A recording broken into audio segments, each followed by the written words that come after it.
Narinig mo na ba ang salitang structural transformation?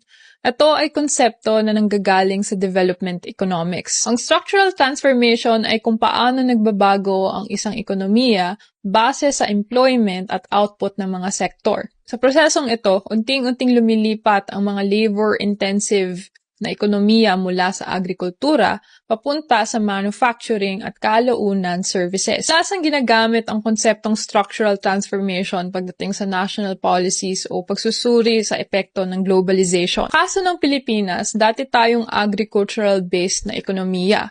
Ngunit hindi tayo dumaan sa natural na process ng structural transformation at hindi natin napatibay ang ating industrial phase noong 90s to 2000s. Kaya naging service export-oriented economy agad tayo. Sinasabi na ang Pilipinas ay nagkaroon ng premature industrialization o tinatawag na leapfrogging, kung saan nalaktawan natin ang manufacturing stage na sana'y nagbigay ng mas malawak na trabaho para sa mga Pilipino o mas maraming option. Dahil din sa leapfrogging na ito, maraming literature tungkol sa Philippine economy ang nagsasabi na napag-iwanan natin ang agricultural sector at hindi napakinabangan ng mga taga-probinsya ang paglago ng services sector. Ito ang dumagdag sa inequality sa ating bansa. Ano sa tingin nyo? Napapansin mo ba ang structural transformation na ito pag binabasa mo o tinitignan mo ang bansa natin ngayon?